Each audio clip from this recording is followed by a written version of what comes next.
At first glance, a compost pile can seem like the setting for a Halloween tale, steaming, shadowed, full of strange shapes and shifting life. There are webs spun by fungi, ghostly vapors rising in the cool air, and the faint scent of rot that makes most of us take a step back. Yet beneath that spooky surface, something extraordinary is happening. The compost pile is one of nature's most powerful classrooms, a place where decay becomes design, and what seems repulsive turns out to be miraculous.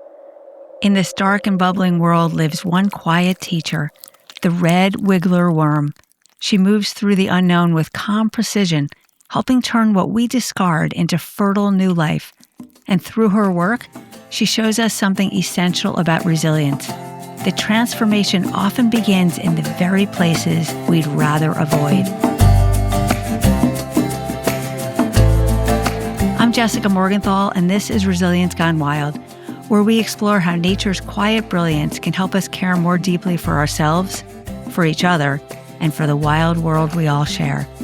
Today, we enter the compost pile to see what the worms know about turning ick into wow.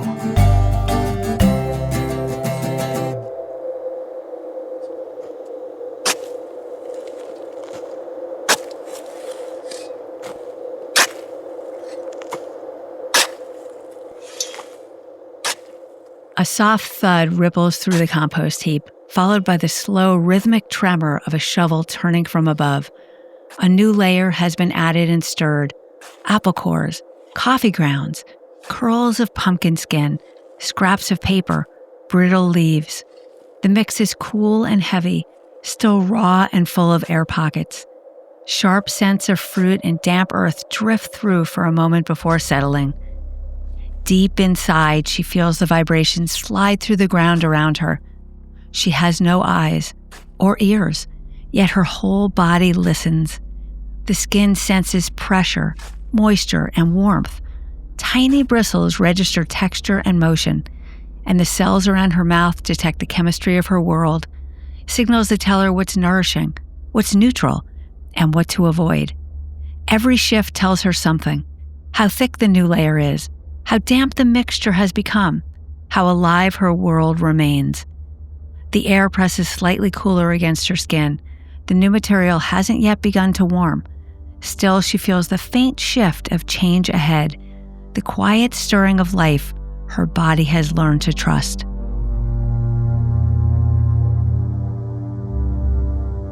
She is a red wiggler worm, an Icenia fetida, which translates to smelly worm. She's small, segmented, and exquisitely adapted to her world. Barely the length of a child's finger, her body glistens reddish-brown under light, divided into more than 100 flexible rings that expand and contract in quiet rhythm. Her lineage stretches back more than 500 million years, part of the great community of worms that have long broken down leaves and fallen wood beneath forest floors, meadows, and riverbanks. The original composters of the earth. Yet her own kind is relatively new, just a few hundred to perhaps 1,000 years old, a specialist that evolved alongside humans when manure piles and compost heaps created a warm, nutrient-rich world to call home. Though famous for her appetite, she does not feed constantly. Like all living things, she follows a rhythm. She is most active at night, when the air above cools and the light she cannot bear disappears. In the day, she rests within the bedding, her body slowing, conserving moisture and energy. When temperatures stay between 55 and 77 degrees Fahrenheit, she thrives. Too hot or too cold, she drifts into a kind of suspended calm, waiting for balance to return. Rather than constant grazing, she eats in cycles, a rich meal, then digestion, then pause. In the best conditions, her community can consume nearly half its body weight in food every few days, transforming scraps into soil in a slow pulse of work and rest. Her body carries that ancient design, refined for her modern niche. Those 100 or so narrow segments contract and stretch in waves, pulling her forward with no legs or bones. Bristles on each segment, tiny setae, grip and release in rhythm, anchoring her as she moves. The front end, soft and narrow, is her guide, a mouth and sensor in one, attuned to vibration, temperature, and chemistry. The thicker back end steadies her through the shifting pile.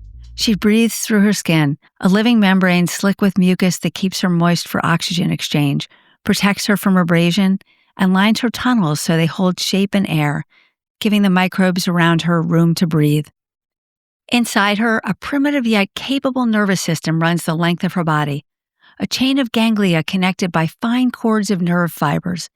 It isn't thought as we know it, yet it allows her to learn, remember, and decide. She can weigh signals, moisture, heat, acidity, the promise of food, and choose her direction. When conditions shift, she adapts. When danger stirs, she retreats. When the world is right, she moves forward. Every motion is a quiet, active decision, guided by sensation and memory rather than instinct alone. Near her head lie 5 pairs of small hearts that pulse oxygen-rich blood through a simple network of vessels. Her crop and gizzard grind the meal she swallows. Her intestine absorbs nutrients, and her nerve chain acts as both spine and brain. She can live 1 to 5 years depending on the balance of heat, moisture, and food. Her entire body is tuned to pressure, chemistry, and change, a living instrument for renewal. She was born from a lemon-shaped cocoon no larger than a grain of rice. Like all red wigglers, she carries both male and female organs, yet she still needs a partner. When 2 worms meet in the dark, they line up belly to belly and exchange tiny packets of sperm. Both later secrete rings of mucus that slide off their bodies and harden into cocoons where new worms will grow. Each cocoon may hold 2 to 4 hatchlings, pale and thread-like, that feed within days of hatching. In good conditions, each adult can produce several cocoons each week, quiet, glistening cases of new life that swells the compost with invisible generations. If the tail tip is injured, she can replace some of those rear segments over time. The front end, with the brain and vital organs, cannot be regrown. When disturbed, she releases a pungent yellow fluid that deters predators, the fetid warning that gave her species its smelly name. Underground, she's never entirely safe. Centipedes, ground beetles, and moles patrol the shadows, and hungry birds wait above when rain draws her to the surface. Her world revolves around feeding and decay. The meal she seeks isn't the apple peel or coffee grounds themselves. It's the living microbial film growing on them. Bacteria and fungi arrive first, breaking down sugars and fibers and releasing heat. She grazes through this invisible layer, swallowing colonies clinging to softened scraps. Inside her, grit and her gizzards grind the mix while enzymes and microbes complete digestion. Some are digested, others survive and pass out her castings, her poop, tiny, glistening pellets packed with nutrients and living microbes. Under a microscope, a single teaspoon holds more organisms than there are humans on Earth, around 7,000 kinds. Around her, the compost writhes and steams, a microscopic haunted house. Fungal threads spread like spider webs through the pile, stitching crumbs together and redistributing moisture and nutrients. Actiminocytes, a fungi-looking bacteria, bloom next, releasing that earthy scent of rain-soaked soil. Protozoa graze on the bacteria. Nematodes and mites feed on the grazers, keeping the system in check. Night crawlers, potworms, and other creatures slip in from the garden's edge, joining the endless feast. It's a witch's brew of decay and creation, life feeding on death to make more life. As the feast builds, the temperature climbs. Steam curls upward like ghostly vapors from a cauldron. The microbe's hunger releases waves of heat until the air above the heap begins to shimmer. She feels the warmth through her skin and slides deeper into the cooler soil, waiting. When the frenzy calms, she rises again towards the surface. Where the material has packed too tightly, she threads through, loosening it, letting the pile breathe. Her movement keeps the whole living cauldron from suffocating. What's inside this heap could be almost anything. Apple cores and onion skins, chicken bones or fish heads, feathers, paper, straw, the carbons that steady the nitrogens. Sometimes even a fallen creature, a mouse or a bird, returns this way, its body dissolving into the feast. It sounds grim, yet it's grace. What was once flesh becomes fuel. What once moved becomes motion again. The compost is a graveyard that feeds its own resurrection. Week by week, transformation unfolds. Bright colors dim to brown. The sharp smell of fruit softens. The fungal lace collapses into humus. Heat settles into warmth. What began as scraps becomes soil, crumbly, balanced, ready to cradle new roots. Rain seeps down. Sunlight brushes the top, and another layer of life begins again. And just beyond this heap, the same story unfolds in the wild. This haunted house is not only the compost bin behind a home, it's the forest's quiet plan too, the chemistry beneath every fallen leaf, every log softening into dust. Compost is simply the name we give it when we gather the wild renewal in one place to watch it work on our waste. To most eyes peering in from outside the magic, it all looks grotesque, a world of slime, steam, and unseen mouths. Yet stop to open your mind and heart, and the wow creeps in. The fear begins to fade, and amazement at nature's brilliance takes over. As in so many corners of nature, judgment gives way to awe at all that happens during transformation. What once seemed spooky becomes sacred.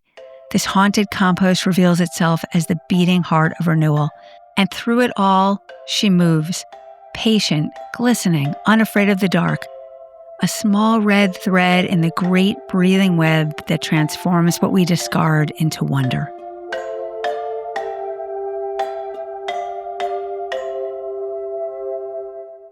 When you first peer into a compost pile, it's easy to feel that jolt of ick. It looks messy and chaotic, which can make anyone uneasy. There's rot, steam, and strange movement where we don't expect it. And yet, inside that mess, there is rhythm. Every organism is playing its part. Transformation is already in motion. That's what the worm knows instinctively. She doesn't recoil from decay. She reads it. She senses what's shifting, waits for the moment when her work will matter most, and then does what she's built to do. She shows that what looks frightening or foul is often just fertile change in process. We humans often turn away from what feels unpleasant or repulsive. The instinct makes sense. It evolved to keep us safe, and it can also blind us to possibility. When we stay with that feeling just a little longer, when we choose curiosity instead of recoil, something begins to shift inside us. The brain's alarm quiets. Curiosity releases dopamine. Awe follows. And in that moment, our view shifts. We start to see what's really happening rather than what we fear might be. What once seemed revolting begins to look remarkable. That's why composting, once understood, becomes beautiful. What looked like rot reveals itself as renewal. The same is true in our own lives. The moments that feel chaotic, uncomfortable, or unsightly often hold the quiet beginnings of what comes next. So the next time something feels icky or off-putting, whether it's a challenge, a change, or an emotional mess, pause. Stay curious. Look for what might be breaking down to make room for something new. The worm reminds us that the places that first trigger ick are often the very ones that feed our next beginning. And if others you care about seem too often buried in the ick and struggle to open themselves to curiosity and wow, this is a great time to stop and share this episode with them. So now to my guest, Tim Steckel, who is reshaping how the world sees the magic of composting. He's determined to change our feelings about compost from ick to wow. He's on a mission to make compost mainstream, to help people see that what we often label as waste should be about renewal and regeneration. In our conversation, Tim shows how shifting from resistance to curiosity, then awe, can change everything for our soil, our systems, and our sense of connection to the natural world. Welcome, Tim Steckel. I am so thrilled you're here, and you've got your compost hat and your Another World is Possible shirt to show it a little bit, and we can't really see it that well. There you go. Another World is necessary. Yes. Made from poop. We're going to hear about the fact that the dye that made the words is actually, the poop driven as opposed to artificial chemical driven, all that stuff. So I have my compost box, and I am just so excited to have compost in my life and to share it with everyone.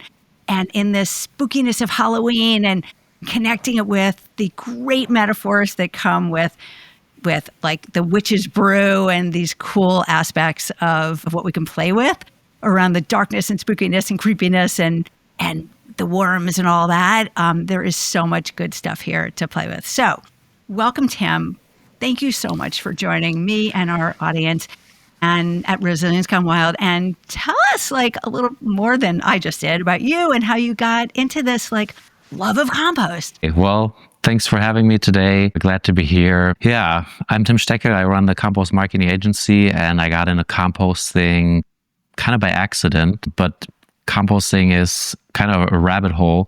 It pulls you in, and then once you you can't stop. So one thing kind of led to another. I'm actually from Germany, where we had an organic waste collection for 30 years in my hometown, and I never really thought about it that much because I was a young boy when they first gave us a green bin. And then 10 years ago, I moved to Cleveland Heights, and I was wondering, where's the green bin? Where am I going to put my food waste? And then all of this kind of just like had this spiraling effect on my life. And I've been a marketer for 20 years. And about 4 years ago, I just fused my love for composting and soil microorganisms with marketing and decided to make a niche marketing agency that is just focused on composting and organic recycling. Yeah, that's it in short. There's probably a lot more I could say. Where's my green bin? That's like the key question, right? Like I live in both Florida and Connecticut, and in Connecticut, I was so excited to find the green bin but access it. But in Florida, there's no green bin, and I'm like, it's so painful. Yeah, that's one of the aspects of my work is to, working on building organic recycling infrastructure and helping those who do. And in Cleveland Heights, we now just, I think a few months ago, they opened the first drop-off stations by a company called Rust Belt Riders. This is what collects all the food scraps, and then Tilth is selling it the soil. And they've been very active getting all these drop-off locations started. I'm in the Ohio Organics Council, which is the UCC state chapter for Ohio. And we've been doing a lot of events around building this infrastructure because it's critical because, you get used to it and then you get into this flow, and then you go somewhere else where they don't have the infrastructure yet, and all of a sudden you realize it's not, it takes a lot of effort and work for it to just exist, so that we can take it as second nature. It feels so good to know that people like you, thank you, have created, because it doesn't happen by itself. As you said, like it has to be marketed, it has to be explained, it has to be made important. And you and others have done that in so many places in the world. So thank you. And that whole aspect that'll bring us into the Halloween and the spookiness and the creepiness and where Tim and I are on the same page. We're like trying to shift this whole thing from spooky, creepy, icky, like the ick to the wow, right? Like that's like my life is switching from ick to wow, and not wow. And to highlight like the amazing cool stuff that goes on in organic waste process that breaks it down and creates really good stuff is just such a highlight to like understand and know about. So let's talk creepy first. Let's talk why this is like witch's brew and spider webs and all the cool stuff that goes on. And remembering that I started with worms, and there's a specific kind of worm and that matters. And I have to say, when I was composting, I did not do the research about what type of worm or anything like that. So my compost took way longer than it should have to process through because I didn't have the right worms. But that's something we should talk about. So worms are key, but so is the mycelium network and all the other creepy crawlies that create the spider webs and the vampires that are, wandering through the witch's brew that's steaming and bubbling and is not creepy and scary. It's so cool. Okay. That's my go for it. Yeah, well, I guess there's a couple different aspects to this, right? The worms definitely help with composting. There's a whole kind of segment called vermicomposting, which is composting with worms, although they're not necessary, right? It's like you can also have other methods of composting where you'll find some worms kind of like crawling in from your garden. But like if you do vermicomposting, yeah, you want to get composting worms and have like a kind of like a special system set up for the worms so that they thrive and do well in your compost system. I guess the aspect of like witches, and the witch's brew and the magic potion, I think compost is some sort of magic potion for the soil. We take all these different ingredients and materials and some spider legs, whatever they would put in. And I think maybe like leg of spider and tail of newt, like all those things. All these like weird ingredients. And I've composted a fair amount of some weird ingredients, like an opossum or dead raccoon is definitely I guess some of the weirder things. I think in terms of like the whole witch kind of thing, is also a history of like being misunderstood in a way, I guess. Yes. Like some people say that witches were just kind of women who knew their ways around herbs and like, these things. So I guess making compost is a little bit similar to that. It's definitely becoming more mainstream. It's my motto, make compost mainstream, but it's still a little bit on the fringes. As a gardener, people know what composting is, but most people still don't really make the connection as to why it's important to actually compost. And so maybe we can get some of the excitement that people have for Halloween, for composting. Yeah, somehow connect like Halloween to directly connect with composting. Right. Yeah. And the pumpkins themselves, it's like tons and tons of pumpkins. And so that's one thing. Make sure you're composting your pumpkin. There's a lot of these community composters now that do a pumpkin drive where they collect those pumpkins. If you don't have a compost thing nearby, maybe find a farm. Some of their animals want to eat it. I hadn't really thought about it, but the idea that the number of pumpkins, millions or whatever, that are used for decoration, gourds, all the small squash, and then just thrown out versus eaten is another thing to think about, right? Like at least we used to make to put our pumpkin seeds when we used to carve pumpkins in the oven and eat the seeds, which are so yummy. But the flesh is like really delicious, right? And if you eat it, there are a lot of animals that really like it. So we throw these pumpkins out before they go bad because we don't want to have a rotten pumpkin. And then they just go in the garbage. Like it's in the landfill. Like there's just something that we can do so much, Tim, right? To like change that dynamic. Like essentially, I've been keeping it on my doorstep until it just sort of collapses, and then you can just put it in your garden and that will actually be a worm magnet. Like if you leave that there, the worms will find it. You might actually get a volunteer pumpkin patch. How fun is that, right? Like, so go down the icky thing. We're in this Halloween mode, and we have to make sure we keep worms in this game also. But the ickiness of the rotten pumpkin. So we have a similar thing with Christmas trees that people throw out Christmas trees and they get picked up, and I think many people just think that's a good way to get rid of them and throw them in the garbage. But like I think in most cases, if not all, they're being picked up so that they can be put back into nature as long as there's no glitter all over them and no chance of it. If your city has a yard waste program, not necessarily a food waste program, then they will be composted. But I used to build my raised beds with Christmas trees. You have to fill them in with other things, but they make a great base for garden beds. You want to add some finished compost, some horse manure, or like other nitrogen-rich things. If More you just icky have stuff. And the icky thing is really, if you think about it, our trash bins are icky, and it's because we put all these things in there like combined, I guess if you actually start composting, if you have your separate food waste container, then your regular waste will be less icky. So go down that path. Like we're trying to get rid of the ick. Like composting is actually not icky. No. So if the ick really comes from anaerobic digestion in a way. So composting is an aerobic process. That means we need air, we need oxygen in our materials.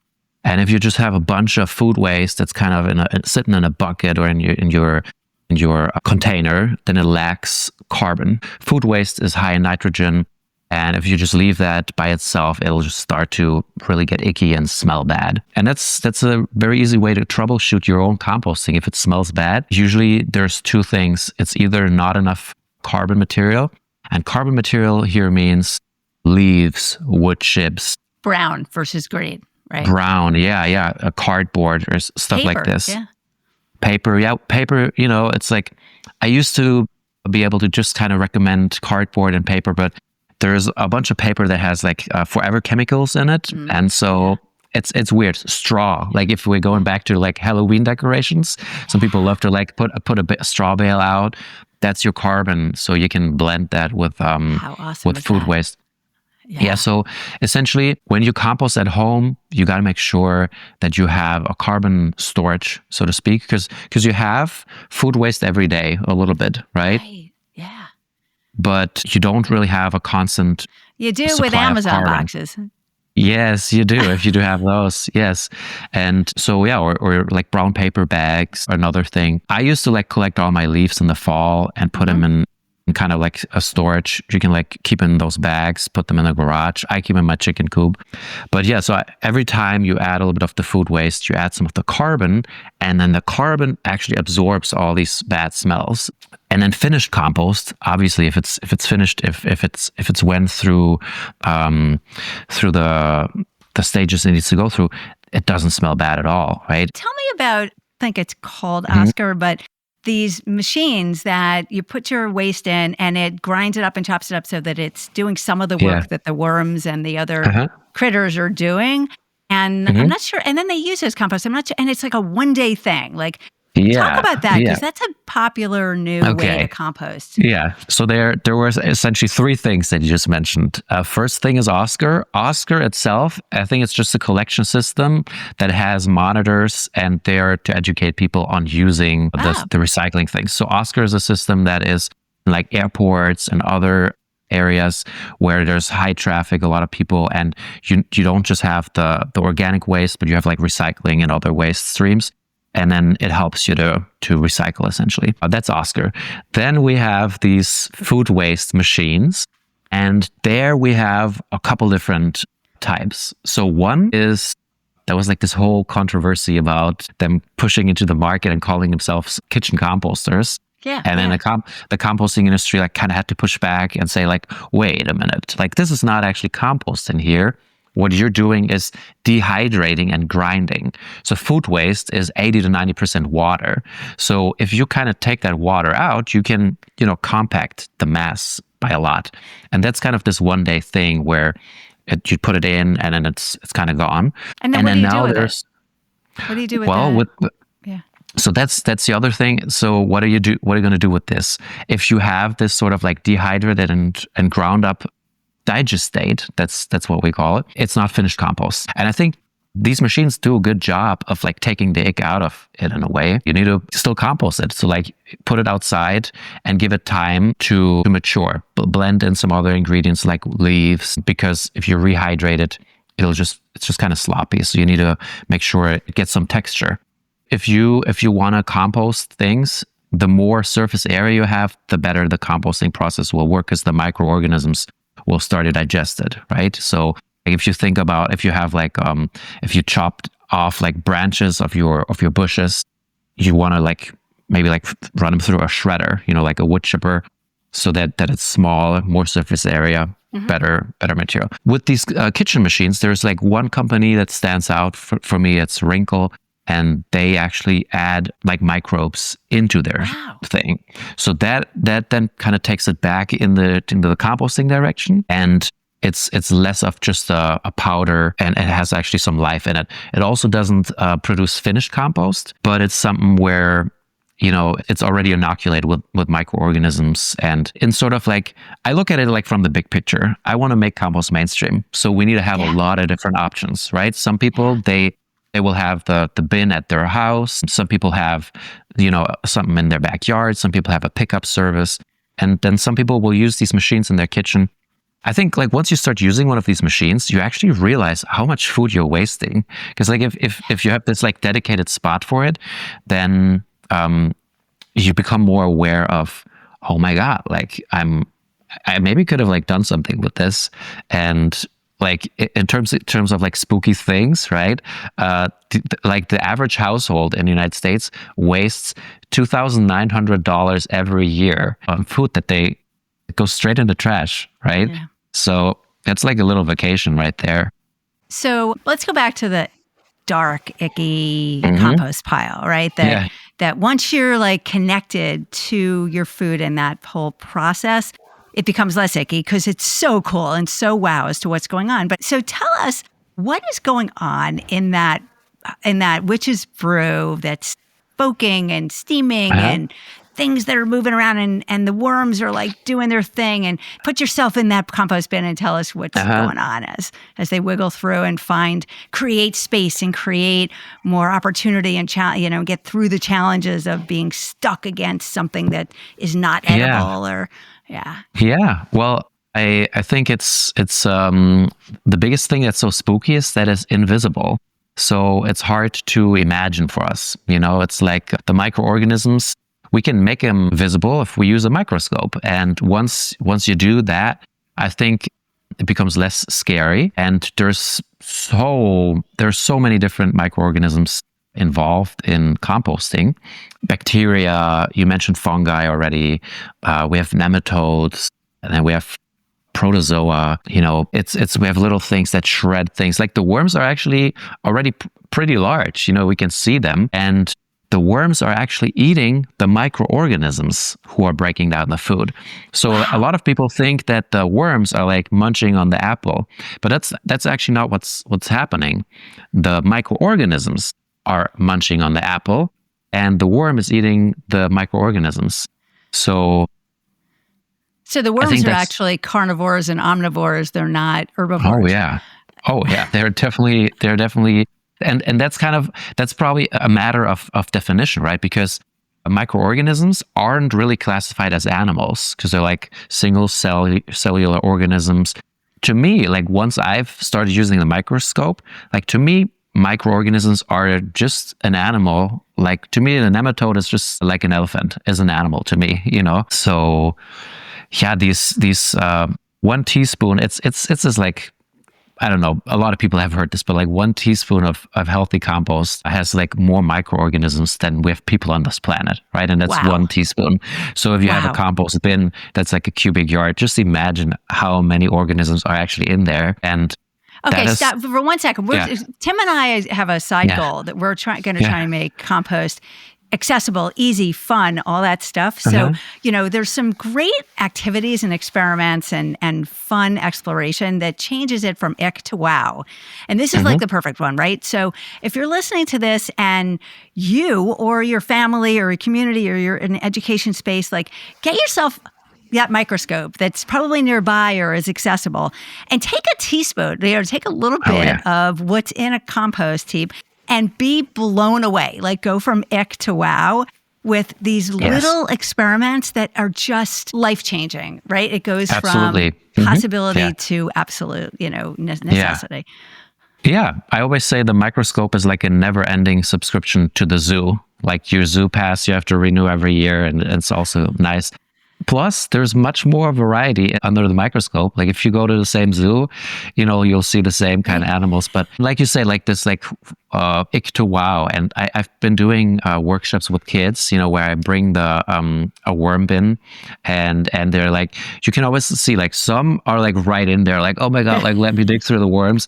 And there are like some kids, they're like, oh, I don't know. And then like slowly they're like, maybe like want to touch a worm. And then I show them the microscope. I take a penny and I say, look at this penny, let's put it under, so they can kind of realize, oh my God, now I see all of this larger. And then we take some other things, put it under, and I'm certain I have inspired some kids to become a microbiologist in the future. Yes, and I have to put out there that it's an incredibly important part to think about is the influence we as adults have, which is the biggest influence to defining things as ick versus wow. Yes, and the microorganisms, I think that's another thing how people can relate to it. We are like our body, is like 1 to 1.3 like as a ratio is like microbial cells, right? Like for every human cell, we have about 1.3 microbial cells. So we have like a trillion body cells, and then 1.3 trillion microbial cells. So we live like in symbiosis in a way, right? And Totally. and like you mentioned something about washing hands. I just heard about a study a month ago or so where they had people wash their hands like kids and then put them in compost before they ate.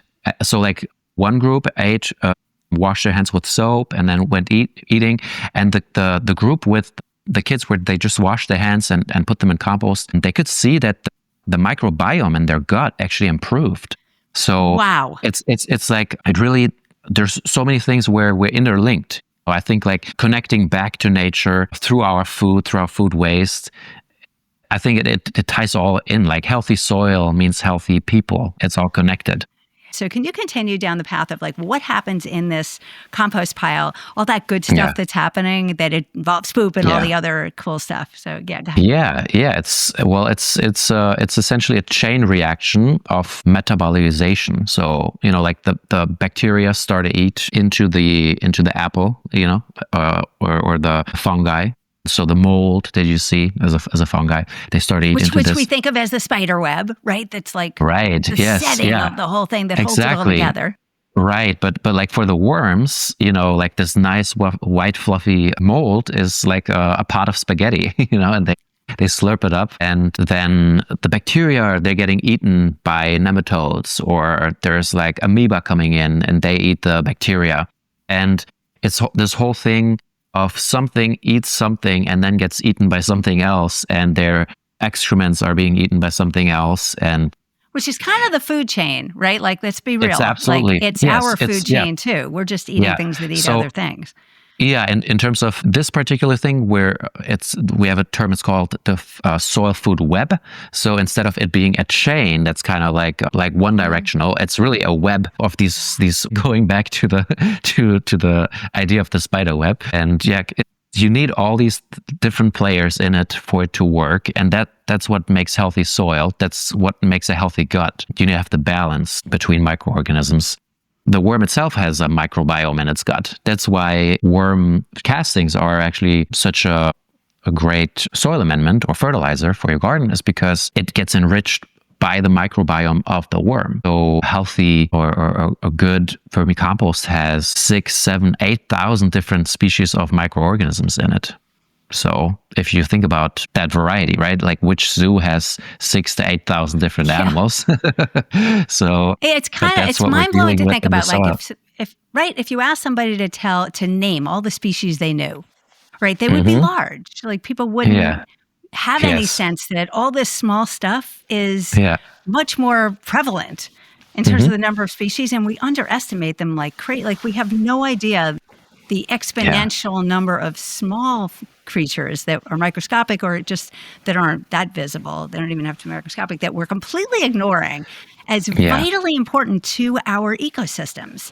Absolutely. Yeah. And they also have I don't know if you've heard about the story about like the return of wolves in Yellowstone National Park, where the introduction of wolves had an impact on animals like deer, and they would start to move more. And before that, so like it reshaped complete like rivers, because there were now other plants that were allowed to grow, which otherwise would have been munched on by these deer. And that is similar with microorganisms. And it's like, if you think about 6,000 or more, like I've seen like 9,000 different species in a compost. Imagine these connections with each other. So, and that's the same thing in your gut. If imagine you had a soccer game but no goalkeeper, that game wouldn't work really well. Awesome. What else you got, Tim, as we wrap up and fall in love with the ick to the wow? Yeah. I'm really thankful that I had this opportunity to be with you today and share a little bit about composting. Like you said, you can reach out to me on LinkedIn, Instagram, if you have any compost related questions. As a a composter yourself, at home, you can reach out. But also if you have any sort of projects around food waste, reducing food waste, making good use of organic material, educating people on this whole thing, soil microorganisms. Thank you, Tim. So appreciate Thank you so much for having me. Yeah, amazing. We'll stay in touch. Great. Thank you. Yes. Bye-bye. Talking with Tim reminded me that transformation starts with discomfort. Compost isn't clean or comfortable, and neither is growth. Both begin with that shift from fear and ick to curiosity and eventually to awe and action. You could hear that arc in his stories. The ick lives in the wormy, squirmy, steamy mix of decay, the part most of us want to avoid. Then comes curiosity, that moment of leaning in instead of turning away. What's really happening in there? What if that smell or texture means something good? And that curiosity leads straight to awe, discovering that worms aren't just wiggling, they're transforming, that the white, silky mold is a feast for life, that 1 teaspoon of compost holds more living organisms than there are people on Earth. Finally comes action, the handful of straw or leaves that fixes the smell, the green bin programs, the pumpkin drives, and even the glittered pumpkin lesson about what doesn't belong. All of it adds up to community learning to close the loop and make compost mainstream. Each step shows us how change unfolds, from ick to curiosity to awe to action. It's the same cycle nature models for us every day. Our red wiggler reminds us that resilience begins in that pause between ick and awe. When something unsettling drops into her world, she doesn't panic. She senses, adjusts, and waits for her moment to help the system breathe. And that's our invitation too. When we pause instead of recoil, curiosity opens the door. Awe deepens understanding, and action restores balance in us and around us. Here are 3 short resilience practices that help you make that shift for yourself. First, do a curiosity pause. When something feels uncomfortable or gross, physical or emotional, take 1 long, slow breath before reacting. Notice what's really happening and what might be changing underneath. Second, try awe spotting. Look closely at something ordinary around you, or step outside and take a close look at the changing color of a leaf, the sun on your face, the touch of grass on your hand, even your own compost pile. Find one thing that surprises you and let yourself feel that spark of wonder. And a third one, a re-engagement reflection. At the end of the day, recall one moment you turned away because of the ick, and one when you stayed open. Notice what shifted because of that choice. You can find short videos for these resilience practices, along with the full interview and transcript with Tim on resiliencegonewild.com and the Resilience Gone Wild YouTube channel. And if this episode helped you move from ick to curiosity to awe to action, please follow, rate, and review Resilience Gone Wild and share it with someone who's ready to see the magic in the mess. Until next time, stay curious and stay wild.